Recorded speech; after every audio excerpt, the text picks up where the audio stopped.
Hello दोस्तों, प्यार का कोई मोल नहीं होता। ये कहानी है उस लड़के और लड़की की जो अपने प्यार के सहारे अपनी सारी खुशियाँ एक साथ बांट रही हैं और उन्हें दुगुना कर रही हैं और अपने गम बांटकर उन्हें कम कर रहे हैं।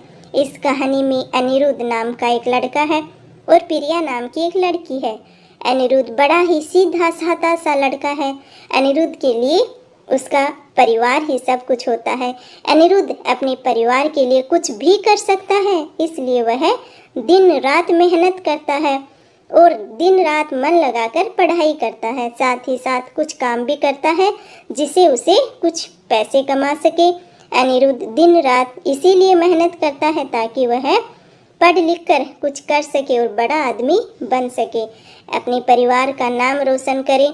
अनिरुद्ध की यही ख्वाहिश थी कि अपने माँ बाप को वह खुशी दे सके जिसकी वह हकदार है। अनिरुद्ध की यही ख्वाहिश थी हमेशा से ही।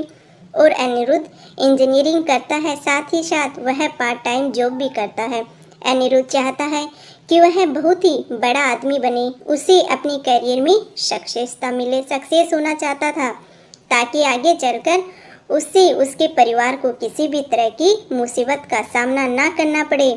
अनिरुद्ध रोज की तरह अपने ऑफिस जा रहा, तभी वहां आज उसे ऑफिस में एक प्रिया नाम की लड़की ने न्यू ज्वाइनिंग की होती है। प्रिया को देखते ही अनिरुद्ध को उससे प्यार हो जाता है, पहली नज़र वाला प्यार।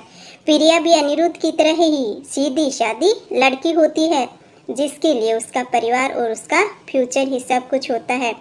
वह भी अपने माँ बाप का हाथ बटाने के लिए पढ़ाई के साथ साथ ही पार्ट टाइम जॉब भी करती है। प्रिया लेकिन अनिरुद्ध से थोड़ी सी अलग होती है क्योंकि अनिरुद्ध अपने माँ बाप के कहने पे चलता है, जैसा वह कहते हैं वह वैसा ही करता है। लेकिन प्रिया अपने सपनों को जीना चाहती है, वह अपने सपने पूरा करना चाहती है।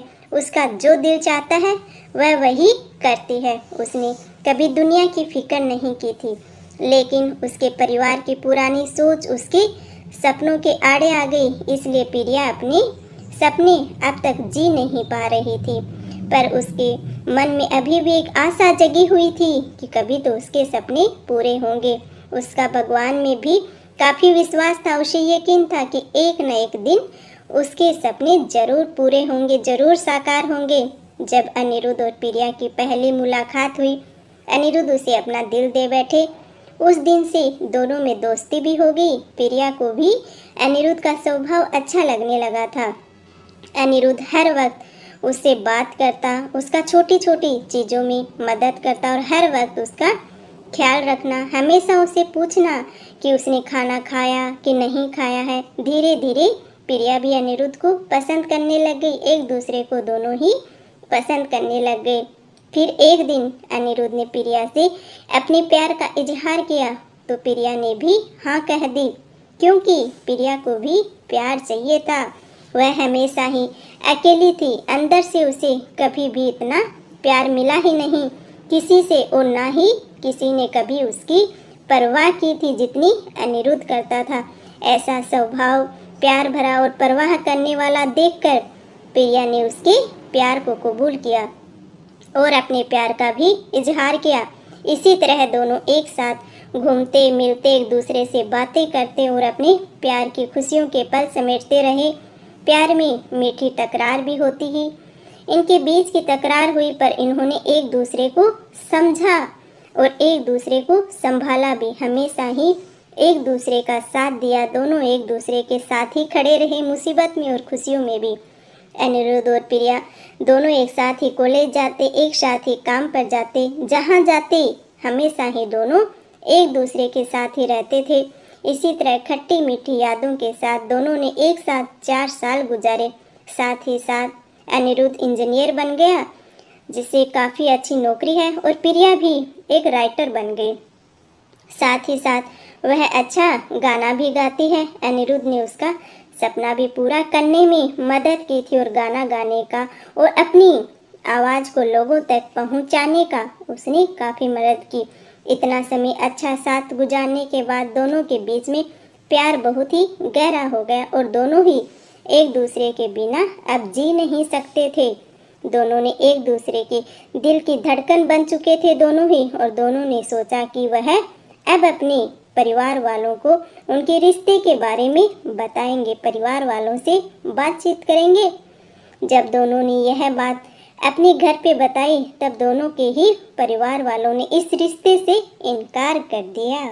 इन दोनों के एक कास्ट के नहीं थे, क्योंकि ये दोनों एक कास्ट के नहीं थे, अलग अलग कास्ट के थे।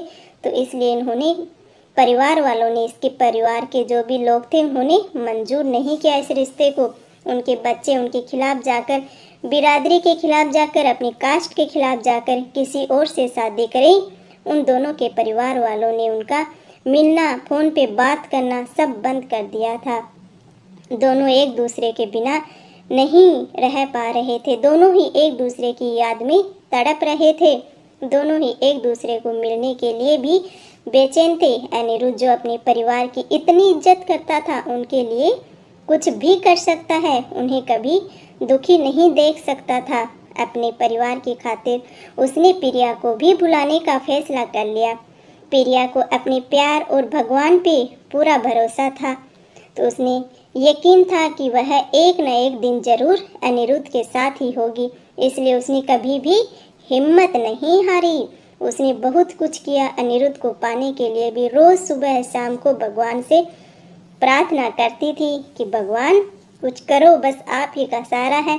और रोज़ अपने माँ बाप से कहती कि उसने कभी भी उनकी कोई बात नहीं टाली है, किसी चीज़ के लिए उसने ना ही कभी कहा है। बस अपनी ज़िंदगी का फैसला वो खुद करना चाहती थी, क्योंकि वो जानती थी कि उसकी खुशी सिर्फ अनिरुद्ध के साथ ही है। इसलिए वह अपने माँ बाप से भी रोज़ बातें करती थी कि हो सके तो किसी न किसी तरह हम दोनों एक साथ रहें। प्रिया अकेले ही अपने प्यार के लिए लड़ी, उम्मीद कायम रखी, भगवान पे भी भरोसा रखा, और एक दिन उसके परिवार वाले मान गए। काफ़ी कुछ प्रिया ने भी सहा, काफ़ी गिल्ले शिकवे और कुछ नाराज़गी हुई, लेकिन आखिर में सच्चे प्यार की जीत हुई। किसी तरह अनिरुद्ध को भी प्रिया ने मना ही लिया, और उन दोनों के प्यार के वास्ते और उनके साथ को देखकर उनके परिवार वाले भी राजी हो गए। कहते हैं ना, बच्चों की खुशी में ही माँ बाप की और परिवार की खुशी होती है, और इस रिश्ते के लिए उसके दोनों परिवार वाले माता पिता राजी हो गए। दोनों अलग कास्ट के होने के बावजूद भी दोनों के परिवार को समाज का डर था कि लोग क्या कहेंगे, लेकिन अनिरुद्ध और प्रिया को किसी चीज़ की परवाह नहीं थी, और दोनों ये बात अब समझ चुके थे कि उनके प्यार के सामने कोई चीज़ बड़ी नहीं है। वो अपने प्यार के सहारे कोई भी लड़ाई लड़ सकते हैं और जीत सकते हैं, क्योंकि एक दूसरे के इतना प्यार करते थे, तो उन्हें एक दूसरे पे भरोसा था।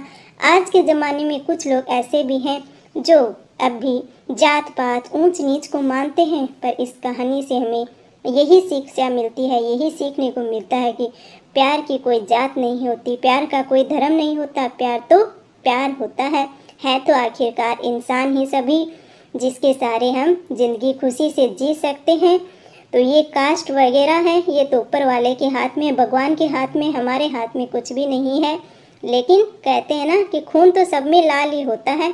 इसलिए आप लोगों की क्या राय है इस कहानी के बारे में, वो भी कमेंट करके ज़रूर बताना। मिलते हैं अगले कहानी में। Thank you ji.